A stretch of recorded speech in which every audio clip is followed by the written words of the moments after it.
땅의 주인 되신 주님이 내 이름 아시며 상한 맘 돌보네. 어둠을 밝히시는 새벽별 방황하는 내 맘 주의 길 비추시네. 나로 인함이 아닌 주가 행하신 일로 나의 행함이 아닌 오직 주로 인하여 나는 오늘 피었다 지는 이름 없는 꽃과 같네. 바다에 있는 파도 안개와 같지만 주는 나를 붙드시고 푸른 시즌 들으시며 날 귀하다 하시네. 나 오직 주의 것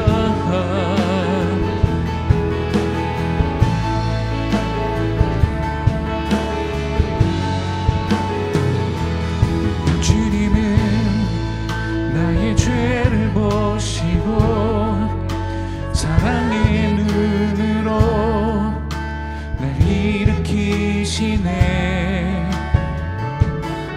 바다를 잠잠하게 하시듯 내 영혼의 폭풍 고요케 하시네.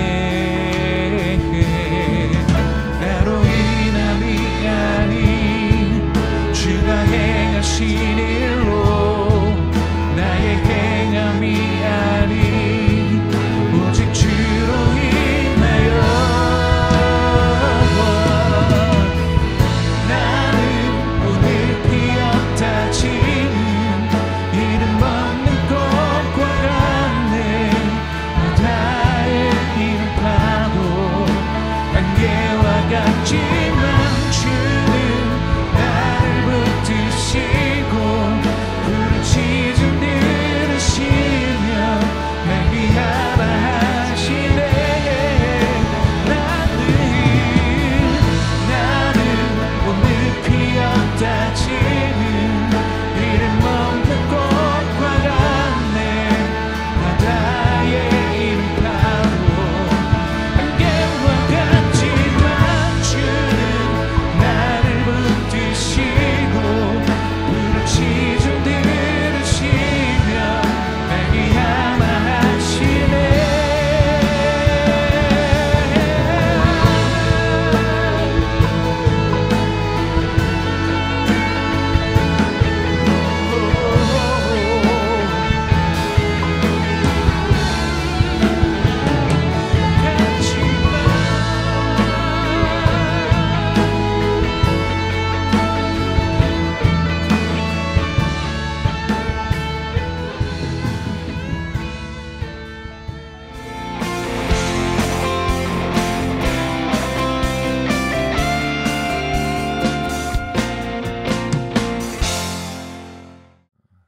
하나님에 대한 가장 잘못된 이해 중에 하나가 이신론적 이해입니다. 이 이신론적인 이해, 좀 말하면 난 이신론을 배운 적이 없는데요 하시는 분들이 대부분이겠지만, 사실은 이 이신론적인 이해는 매우 보편적인 오류입니다. 이것은 뭐냐면 이렇게 굳이 설명하면 하나님을 마치 시계 장인처럼 보는 겁니다. 톱니와 태엽을 정교하게 제작하고요, 그것을 맞물려 작동시켜 놓고 그 시계를 일단 내려놓습니다. 그리고 큰 문제가 생기지 않으면 그 시계를 그냥 지켜보고 있는 하나님, 이게 이신론적 하나님입니다. 그러나 이것은 성경이 가르치는 하나님이 아닙니다. 다윗은 이렇게 말했습니다. 여호와는 나의 목자시니 내게 부족함이 없으리로다. 그가 나를 푸른 초장과 쉴만한 물가로 인도하시는도다. 내가 사망의 음침한 골짜기로 다닐지라도 해를 두려워하지 아니할 것은 그의 지팡이와 막대기가 나를 안위하심이로다. 시편 23편의 하나님, 다윗의 하나님은 다윗 한 명의 삶을 목자처럼 친히 인도하시고 개입하시고 말씀하시고 교제하시고 보호하시는 하나님이셨습니다. 예수님은 양은 목자의 음성을 듣고 목자는 양의 이름을 불러 인도한다고 말씀하셨습니다. 이 말씀은요, 우리 각자의 이름을 예수님께서 부르고 계시다는 겁니다. 그리고 우리 각자에게 주시는 아주 구체적인 인도하심들이 있다는 겁니다. 우리 각자를 향한 아주 구체적인 계획들이 있다는 것입니다. 그 말은요, 그 인도하심을 인식하고 그것에 응답할 권리 또는 책임이 우리 각자에 있다는 걸 의미하기도 합니다. 우리의 삶은 어쩌다 보니 사라지는 삶이 되어서는 안 됩니다. 목자의 음성을 듣고 그분을 따라 나선 인도받음의 결과가 되어야 합니다. 우리의 삶은 세상이 이리로 밀고 사람이 저리로 밀고 내가 번뜩 이런 생각이 들고 이런 충동이 들고 뭐 이런 느낌으로 마구 살아낸 결과여서는 안 됩니다. 목자이신 여호와에게서 그분의 음성으로 우리 이름을 부르시고 우리의 삶을 이끌어내신 그 개입하심의 결과여야 합니다. 마틴 로이드 존스 박사는요, 에베소서를 설교하기 위해서 옷을 입고 있었습니다. 그리고 그 양복에 멜빵을 채우고 있는데 아주 구체적인 타이밍이죠. 성령께서 그 마음에 직접적으로 말씀하셨습니다. 너 에베소서 설교하지 마라. 앞으로 몇 주간 영적 우울증이라는 주제로 설교해야 한다. 이렇게 말씀하셨어요. 그래서 그는 펜과 종이를 급히 책상에서 꺼내서 막 그분이 떠올려 주시는 설교의 제목들과 목차를 막 적었습니다. 그것이 그의 책 중에 최고의 명저 중에 하나인 영적 침체라는 설교집의 근간이 되었습니다. 그는 이러한 체험들을 근거로 해 이렇게 말했습니다. 성경은 하나님으로부터의 직접적인 계시를 대체하기 위해 주어진 것이 아니라 무리들의 그 계시를 오용하는 것을 바로잡기 위해 주어진 것입니다. 우리가 언제나 그분의 계획 안에 있으나 또 언제나 그분의 뜻 안에 있는 것은 아닙니다. 이 말이 무엇인지 잠깐 나눠보겠습니다. 시편 32편 9절 말씀 함께 읽겠습니다. 시작. 너희는 무지한 말이나 노새같이 되지 말지어다. 그것들은 제갈로 굴레를 단속하지 아니하며 너희에게 가까이 가지 아니하리로다. 아멘. 여기서 말과 노새를 이야기하신 이유는요, 무지하다라는 특성을 얘기하는 겁니다. 무지하다라는 말은요, 분별력이 없다라는 뜻입니다. 그들은 분별력에 의해 움직여지는 존재가 아닙니다. 그들이 분별력에 움직여질 것에 대해 주인에게 신뢰받지 못하는 존재입니다. 그래서 주인은 그들에게 제갈과 굴레를 씌워 끌고 나갑니다. 이 상태에 있는 성도들이 누굽니까? 바로 상황 논리에 이끌리는 사람입니다. 이렇게 가다가 여기 막히면 일로 가고, 이렇게 가다 저기 막히면 일로 가고, 이렇게 가다 저기 막히면 일로 가는 겁니다.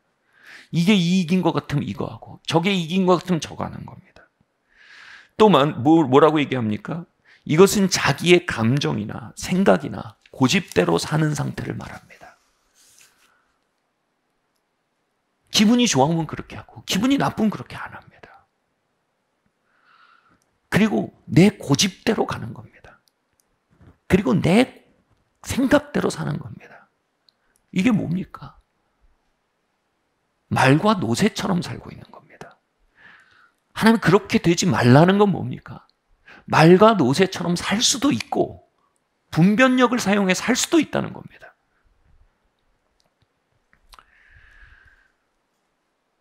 말과 노새처럼 사는 상태는요, 하나님의 섭리와 계산 안에 살고 있는 겁니다. 하나님이 그 섭리와 계산으로 이렇게 몰아가는 삶을 사는 겁니다. 몰려가며 사는 겁니다. 그런데 하나님 말씀하시죠. 그렇게 되지 말라는 겁니다. 분별력을 가지고 산다는 거 뭡니까? 그분의 눈빛을 보는 겁니다. 그분의 음성을 듣는 겁니다. 그분의 의중을 살피는 겁니다. 그리고 그분의 의중과 그분의 음성과 그분의 눈빛을 따라서 살아가는 겁니다. 인도함을 받는 겁니다. 순종하는 겁니다. 함께 다음 말씀 읽겠습니다. 시작. 너희는 이 세대를 본받지 말고 오직 마음을 새롭게 함으로 변화를 받아 하나님의 선하시고 기뻐하시고 온전한 뜻이 무엇인지 분별하도록 하라. 여기에서 하나님의 온전하신 뜻에 대해 이렇게 말합니다. 하나님의 기뻐하시고 선하시고 기뻐하시고 온전한 뜻이 무엇인지 분별하도록 하라. 하려고 하셔야 돼요. 우리의 책임입니다. 아멘. 이 선하시고라는 말은요, 도덕적으로 옳다는 의미가 아니에요. 유익하다란 뜻이에요. 하나님의 뜻은 우리에게 유익해요. 너무 감사하잖아요. 너무 친절하잖아요. 먼저 이 단어를 앞세우신 거예요. 우리를 설득하시는 거예요. 야, 이거 유익한 거야. 이거 옳은 거야가 아니에요. 이게 옳아. 그건 틀려. 넌 중요하지 않아. 옳고 그름이 중요해. 이게 아니에요. 아들아, 딸아, 너 나한테 중요해. 이거 유익한 거야. 네 눈엔 유익해 보이지 않을 수 있어. 우리 눈에 십자가가 유익해 보입니까? 그런데 하나님이 보여주시면 그 안에 있는 유익이 보이는 게 은혜 아닙니까? 우리의 눈에 고난이 유익합니까? 그러나 하나님이 보여주시면 그 안에 있는 부활의 영광이 보여. 그것이 영광으로 끌어안아지는 게 아니게. 그게 하나님의 뜻 아닙니까? 하나님의 유익하고 우리를 유익하게 하시는 거예요. 하나님 우리를 망가뜨려서 이용하지 않으세요. 하나님 우리를 유익하게 하세요. 두 번째 뭐예요? 기뻐하시고 우리에게는 유익이 되고 그분의 왕국과 그분의 의회는 철저히 진보가 되는, 이 말 묘하지만요, 하나님과 우리의 유익이 윈윈이 되는, 그것에 뭐라 그래요? 온전하신 뜻이라고 말해요. 이 온전하신 뜻에 대해서 이 성경은 이렇게 이 헬라어는 이렇게 말합니다. 더할 나위가 없다라는 겁니다. 더할 나위가 없다는 겁니다. 여러분, 하나님의 뜻은 더할 나위가 없습니다. 아멘. 성경은 말합니다. 다윗이 영의 눈이 열려서 본 겁니다. 하나님의 우리를 향한 생각이 심히 많도소이다.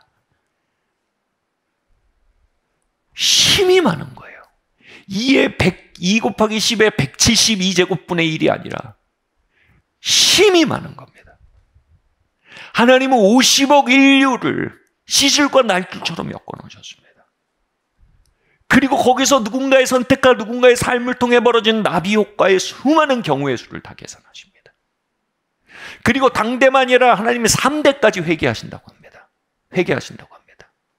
하나님 우리의 삶의 수를 이끄실 때 우리의 손자의 결말을 보고 계산해 나가십니다. 물론 그 이상 주님이 다시 오실 때까지 해 나가시죠. 근데 우리의 그 데이터가 수용을 못하니까 우리 쪽에서는 일단 3대로 끊어서 인도하시는 겁니다.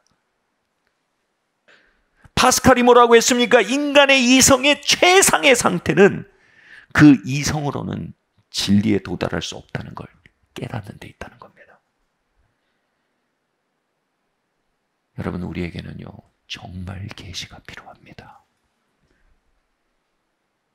바울이 무릎을 꿇고 비노니 지혜와 계시의 정신을 주사 너의 마음의 눈을 띄워 너의 부르심을 알게 하시며,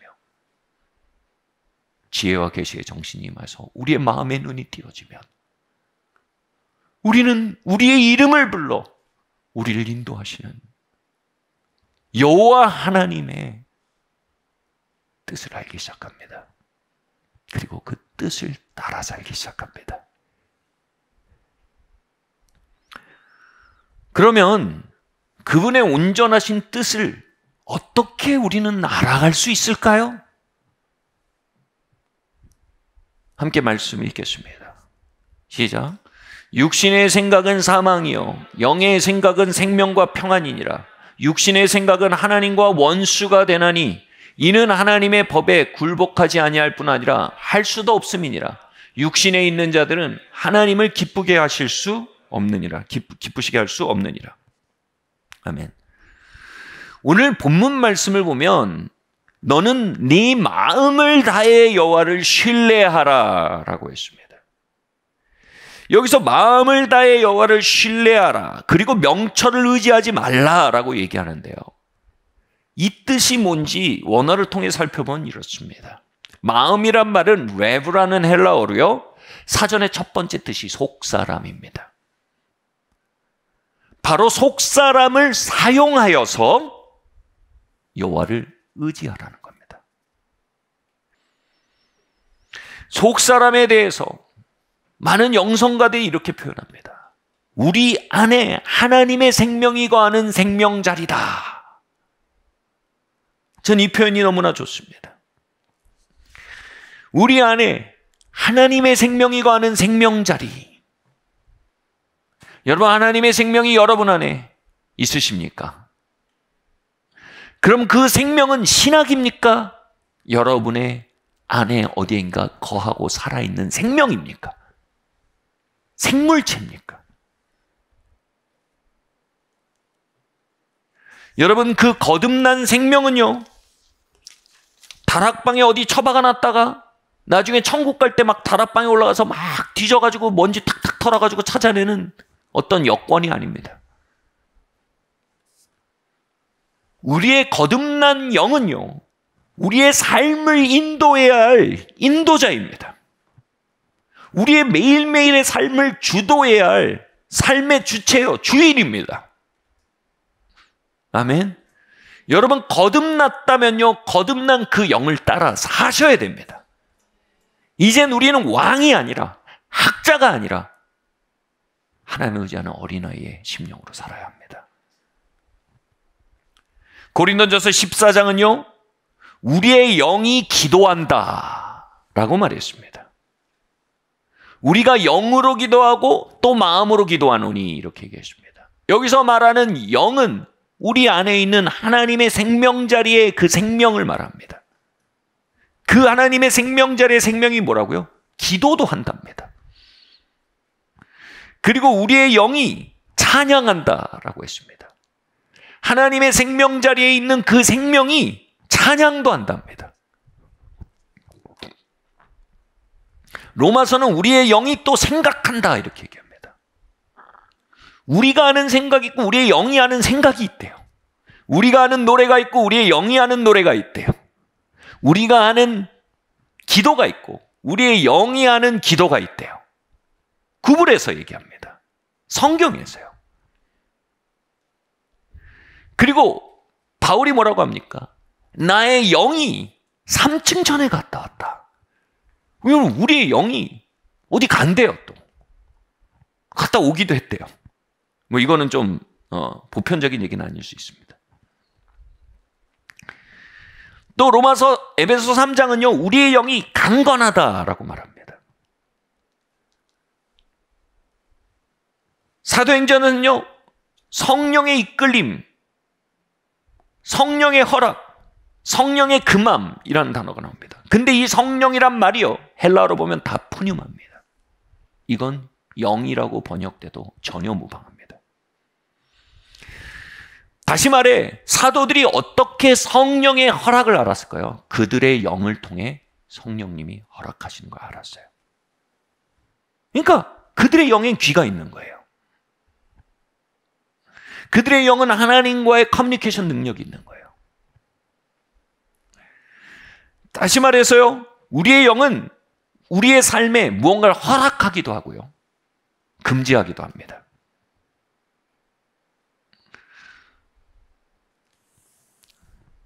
다시 말해 우리의 영은요, 형이상학적인 신학적 개념이 아니고 굉장히 실제적이고 구체적인 것입니다. 여러분의 영은 말하고 있다니까요. 생각도 하고 있다니까요. 노래도 한다니까요. 우리의 영이 금지도 한다니까요. 하지마, 하지마, 하지마. 여러분, 영이 싫어하는 거 느껴보셨어요? 여러분의 영이 이거 하자, 이거 하자, 하자 허락하고 encourage도 한다니까요. 우리의 영이 생각도 해요. 여러분, 영이 여러분의 영의 노래를 들어보셨어요? 영을 따라 노래해 보셨어요? 영이 노래할 때 그 노래에 참여해 보셨어요? 영이 기도하는 거 아세요? 여러분의 영이 기도할 때 그 영의 기도에 참여해서 기도해 보셨어요? 그걸 영 안에 기도한다라고 그러죠. 맷지고 교수는 그걸 방언이라고 표현했죠. 그러나 많은 사람들이요, 많은 거듭난 성도들이요, 그 영의 존재에 대해서 매우 모호합니다. 긴가민가합니다. 우리의 그 몸 중에 가장 중요한 근육이 뭘까요? 이 코어 근육이라고 말할 수 있습니다. 코어 근육이 뭐냐면,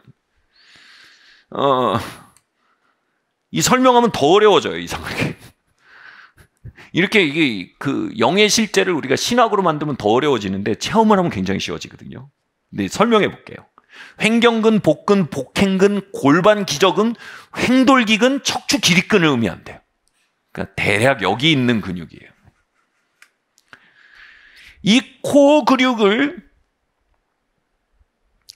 잘 단련한 사람들은요, 복근이 뭔지 알아요. 그리고 복근에 힘을 주라 그러면 복근에 힘 주는 법을 알아요. 그리고 척추 기립근을 알아요. 그래서 그걸 사용할 줄 알아요. 골반 기저근을 알아요. 그래서 그걸 사용할 줄 알아요. 그런데 코어 근육이 있긴 있는데 그게 발달되어 있지 않은 사람들은 거기에 힘을 어떻게 주는지 몰라요. 그걸 사용할 줄 모릅니다. 그래서 코어 근육을 잘 쓰는 사람과 안 쓰는 사람은 어떻게 하냐면 엎드려 뻗쳐를 시켜보면 알아요. 엎드려 뻗쳐를 시켜보면 코어 근육을 딱 써서 딱 버티는 사람은 엉덩이부터 허리가 일자로 쫙 떨어집니다. 복근, 횡경근 다 쫙 사용해서 딱 가는 겁니다. 근데 코어근을 쓸 줄 모르는 사람들은 어깨로 버티거나 이렇게 하면 뭐예요? 엉덩이가 쭉 빠져요. 또는 다리 근육으로 버텨요. 그럼 어떻게 해요? 엉덩이를 쭉 빼고 이렇게 엎드립니다. 코어근을 쓸 줄 모르는 거예요. 많은 하나님의 백성들이 거듭난 영을 가지고 있으면서도 그 존재를 너무 어렴풋이 알고 사용할 줄을 모릅니다. 그래서 하나님의 온전하신 뜻으로 걸어 들어가기보다 그냥 상황 논리로 갑니다. 그냥 기분대로 삽니다. 그냥 고집대로 삽니다. 그래서 굴레와 재갈 물린 삶을 사는 겁니다. 왜 이렇게 과도하게 다른 걸 쓰고 삽니까? 영을 쓸 줄 몰라서 그래요. 거기에 뭐예요? 과도한 스트레스, 열매 없는 수고와 애씀, 그리고 그로 말미암아 죄에 대한 내성이 점점 떨어집니다. 영을 사용해서 살고 있지 않으면 이런 증상들이 나타납니다. 바로 사망이 나타납니다.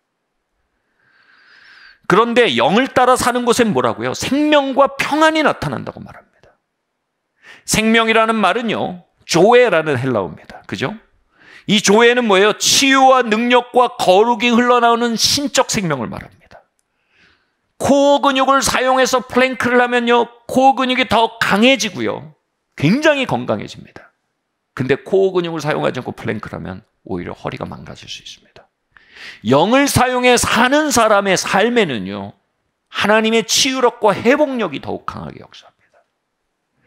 하나님의 지혜와 평화가 더욱 역사합니다. 그리고 생명력이 더욱 왕성하고 능력이 더욱 역사해 나갑니다.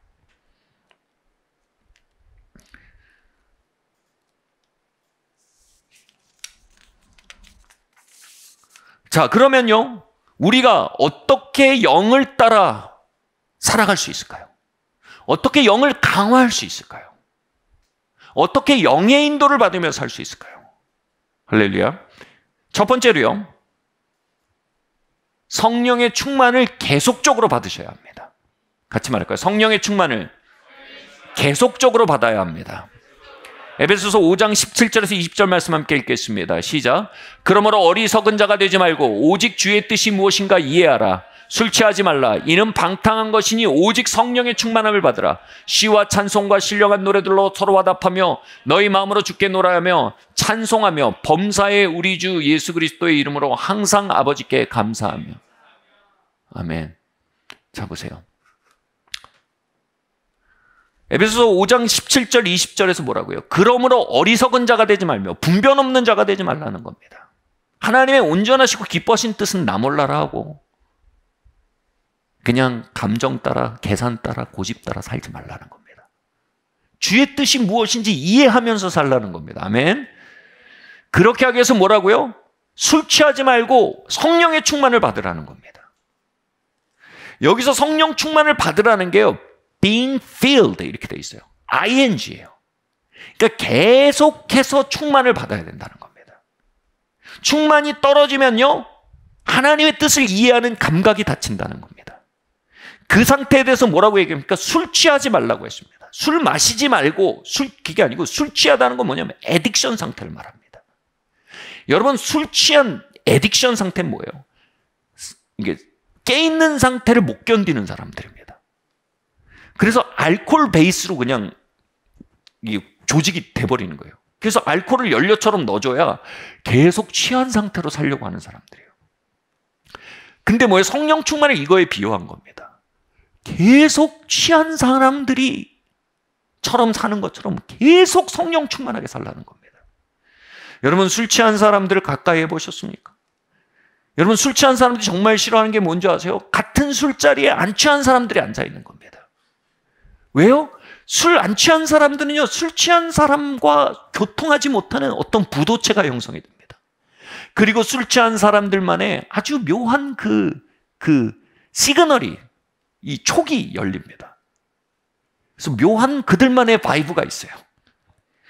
묘한 그들만의 그루브가 있습니다. 묘한 그들만의 흥과 분위기가 있어요. 술 취하기만 하면, 술 취한 자들에게만 열리는 어떤 세계가 분명히 있습니다. 알코올 중독자의 모임에 가면 한 주에 한 번씩 모여 이렇게 고백합니다. 아, 내가 이 알코올 이기지 못하고 또 이번 주에 화요일과 목요일 날 코가 삐뚤어지게 마셨습니다. 내가 그때 취해 있었습니다. 그런데 여러분, 우리가 크리스찬들이 셀 모임을 할 때는 우리 이렇게 말해야 합니다. 내가 이번 주 수요일이랑 목요일 날 깨 있었습니다. 취해 있지 못했었습니다. 내가 성령으로 취해 있지 못했었습니다. 여러분, 우리는 항상 취해 있어야 합니다. 항상 성령으로 거나하게 취해 있어야 합니다. 여러분, 그 상태에서는 묘한 하나님과 우리 사회에 교통하는 그루브가 열립니다. 묘한 바이브가 있습니다. 그걸 사람이 말로 할 수 있는 표현으로 어떻게 전달할 수가 없어서 에베소서 5장이 말하는 겁니다. 술 취하는 거랑 비슷한 건데 술에 취하지 말고 성령에 취해라. 그리고 being filled, 항상 취하라는 겁니다. 두 번째로요, 하나님의 온전하신 뜻에 여러분 자신을 들이셔야 합니다. 함께 읽겠습니다. 시작. 오 아버지여 나의 뜻대로 마옵시고 아버지의 뜻대로 하옵소서. 아멘. 여러분, 우리 안에 수많은 동기가 소리 지르고 있음을 인정해야 합니다. 그리고 그 수많은 동기와 다른 차원의 하나님의 영의 음성이 있음을 또한 알아야 합니다. 그리하여 해서 우리는요, 우리 자신을 온전히 하나님의 뜻에 봉헌할 줄 알아야 합니다. 드릴 줄 알아야 합니다.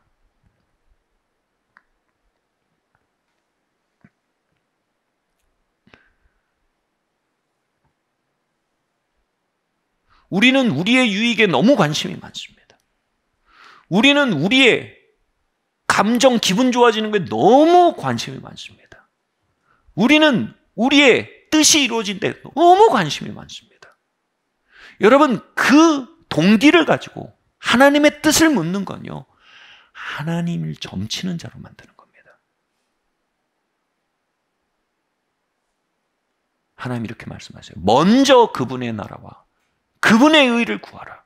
그리하면 이 모든 것을 내가 더해주겠다. 이 말은 뭔지 아세요? 우리의 계산을 하나님께 위탁하라는 겁니다.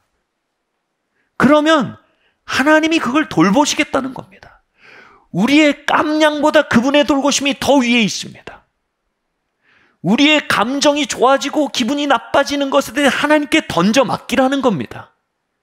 우리의 이루려는 뜻에 대해 하나님께 던져 맡기라는 겁니다. 그리고 우리는 그분의 뜻과 그분의 의를 구하고 그것에 나를 봉헌하라는 겁니다. 하나님 이 관계를 원하십니다. 우리는 그분의 유익을 구하고 그분은 우리의 유익을 구하시는 그 관계예요. 그분은 너희의 유익 따위가 중요하지 않다. 너희의 기분 따위가 중요하지 않다. 너희의 뜻 따위가 중요하지 않다. 오직 나의 뜻이 중요하다고 말씀하시는 게 아닙니다. 너희의 뜻과 너희의 감정과 너희의 유익은 나에게 매우 소중하다. 그러니 염려치 마라. 내가 그것을 돌볼 수 있게 해다오. 그리고 너는 나의 뜻을 돌보기를 원한다. 이건 사랑의 관계의 기본입니다. 사랑의 관계의 시작입니다.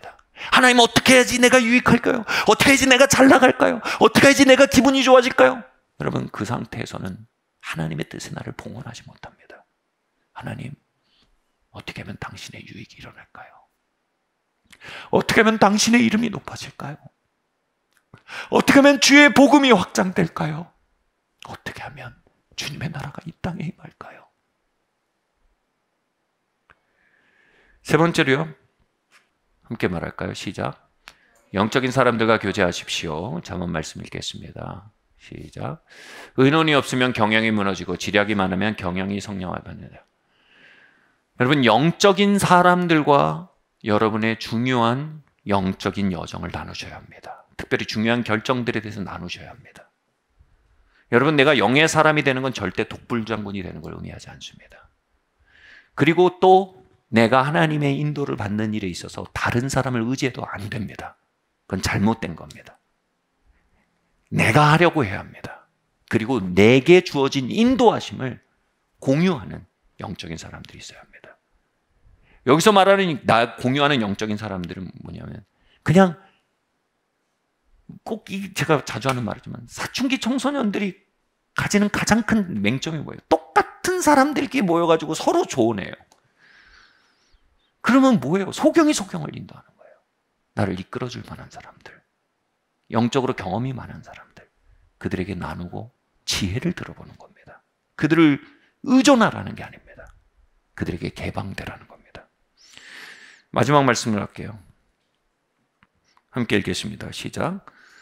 믿음을 따라 행하십시오. 함께 읽겠습니다. 예수께서 이르시되 너는 나를 본고로 믿느냐? 보지 못하고 믿는 자들은 복되도다 하시니라. 아멘. 여러분 한번 보십시오. 여기에 믿음의 두 가지 차원이 나옵니다. 한 가지 차원은요, 보지 못하고 믿는 상태입니다. 또 하나는 보는 것으로 믿는 상태입니다. 여기서 말씀하십니다. 보고 믿는 상태에 머무는 사람이 받을 복은 제한되어 있습니다. 그러나 보지 못하는 상태에서 믿는 사람의 복은 굉장히 큽니다. 여러분, 우리가 영을 일으켜서 하나님의 온전하신 뜻을 받게 되면요, 그게 뭐냐면 그게 바로 믿음입니다. 하나님과 커뮤니케이션이 일어나서 우리 안에 심긴 하나님의 뜻은 믿음입니다. 그런데 이 믿음이요, 우리의 현실과는 거리가 먼 경우가 많습니다. 예를 들어서 이렇습니다. 예수께서 제자들에게 이 갈릴리 바다 호수를 건너가라라고 말씀하십니다. 그 말씀이 믿음으로 그들 안에 옵니다. 그래서 호수를 건너가는데 바다의 풍랑입니다. 그들 안에 있는 믿음과 그들의 현실이 정반대를 말하고 있습니다. 이때 뭐예요? 현실의 기초에서 말할 것인지, 믿음의 기초에서 말할 것인지를 우리가 결정해야 합니다. 믿음의 기초에 말하는 사람들은요, 그 믿음을 유산하지 않고요, 그 믿음을 출산하는 경우가 많아진다는 겁니다. 그런데 본고로 믿는, 다시 말해 믿음을 현실과 상황 안에 두는 사람들은 하나님이 뜻을 주시고 약속을 주시고 유업을 주시고 복을 주셨어도요, 그것을 현실에 출산하지 못하고 유산하는 경우가 많다는 겁니다. 아멘? 그래서요, 여러분, 영을 일으켜서요, 우리가 성령 충만, 아까 에베소서 5장 말씀을 읽다가 이게 지나갔는데, 성령 충만을 받을 수 있는 것에 대해 이렇게 말합니다. 바로 신령한 노래로 서로 화답하고 그리고 마음으로 노래하라고 합니다. 이건 뭐예요? 우리가 영으로 찬양하는 것과 영으로 기도하는 것이 마음으로 기도하는 것과 마음으로 찬양하는 것과 구별된다는 걸 말하는 겁니다. 이러한 것들을 통해서 우리가 성령 충만을 계속 받을 수 있다는 겁니다. 그래서 우리가 영으로 찬양하고 영으로 기도하고 하나님께 신령과 진정으로 예배하고 나아가고 하나님께 하나님의 온전한 신뜻에 우리 자신을 봉헌하고 또 영적인 사람들과 교제하며 그들 안에 주어진 너겟들과 내 안에 주어진 너겟을 맞추는 거예요. 조각들을 맞춰 하나님의 큰 그리스를 보게 되는 거예요. 그럼 그게 뭐예요? 그게 믿음으로 우리 안에 들어와요. 아, 이게 하나님의 뜻이다. 근데요, 그럼 하나님의 뜻이면 바로 이루어진다는 게 우리의 큰 착각이에요. 여기서 사람들이 받을 복을 잃어버리는 거예요. 하나님께서 이렇게 말씀하셨어요. 여리고성으로 향해 나아가기 전에 내가 너에게 have given, 내가 너에게 이 땅을 주었노라. 그 땅으로 나아가라 이러겠습니다. 헷갈리는 겁니다. 하나님이 주셨대요. 이미 주셨대요. 그들의 영에는 그 믿음이 왔어요. 하나님이 이 땅을 너에게 주었다. 이 땅은 너의 땅에다 왔어요. 그럼 뭐예요? 이제 그 믿음으로 걸어가는 거예요. 보는 것으로 걷지 않고 듣는 것으로 걷지 않고 내 생각으로 걷지 않고 그 믿음으로 걷는 기간이 오는 거예요. 그게 뭐예요? 그 믿음으로 가서 여리고성을 보는데 여리고성의 기초에 말하지 않고 믿음의 기초에 말하는 거예요. 그게 뭐예요? 저들은 내 밥이다. 하나님께서 이 땅을 우리에게 주셨다. 이게 뭐예요? 보지 못하고 믿는 자는 복이 있어요. 그들은 땅을 얻었어요. 근데 본고로 믿는 자는 복이 적어요. 본고로 믿는 자는 뭐라고 했어요? 하나님, 그때 주셨던 믿음은 다 뭡니까? 하나님, 이렇게 하나님 주시긴요. 거인들이 차지하고 있는데요. 그렇게 말한 자들은 여리고를 복으로 얻지 못했어요. 가나안을 복으로 얻지 못했어요. 여러분, 영을 일으켜 영이 하나님과 주어진 커뮤니케이션을 통해 우리 안에 생긴 믿음을 이제 믿어야 합니다. 여러분, 이 말이 참 인상적이죠. 믿음을 믿으셔야 합니다. 믿음을 믿으실 때 믿음을 믿지 않던 시간보다 복들이 기하급수적으로 늘어나기 시작합니다. 우리 안에 하나님께서 치유에 대한 믿음을 주시면 그 믿음을 믿으셔야 합니다. 아멘. 우리에게 하나님께서 돌파에 대한 믿음을 주셨다면 그 믿음을 믿으셔야 합니다. 그 믿음으로 행하셔야 합니다. 주님께서 우리에게 새로운 땅에 대한 믿음을 주셨다면 그 믿음을 믿음으로 행하셔야 합니다. 그 믿음이 현실로 나오기까지 믿으셔야 합니다. 그 믿음을 따라 말하셔야 합니다. 그 믿음을 따라 행하셔야 합니다. 말씀을 마치겠습니다. 사랑하는 성도 여러분, 영을 일으키십시오. 영을 강화시키십시오. 그리고 여러분의 영을 따라 행하십시오. 영을 따라 말하십시오. 그리함으로 하나님께서 우리에게 주시는 그 놀라운 베스트 라이프를 향해 함께 걸어나가는 산위의 마을교회 성도 여러분 되시길 예수님의 이름으로 축원합니다. 자리에서 일어납시다. 주님께서 이 자리에 말씀하십니다. 나는 너의 선한 목자라. 나는 너의 미래를 알며 너의 과거도 알며 너는 너의 자손과 그 자손의 자손을 알고 그 자손의 자손의 자손을 알고 그 자손의 자손의 자손의 자손을 안다.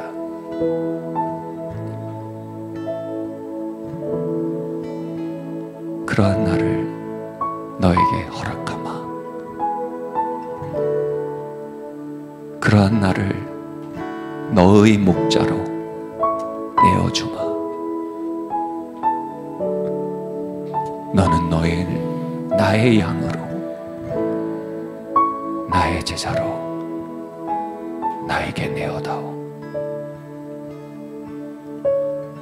그곳에서 우리는 새로운 꿈을 꿀 것이며 새로운 비전을 볼 것이며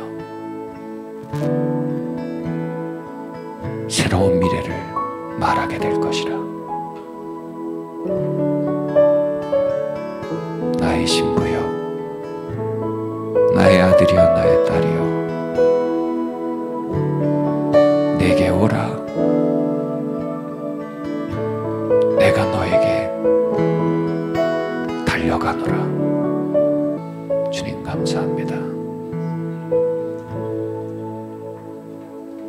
이 모든 말씀 예수님의 이름으로 기도드립니다.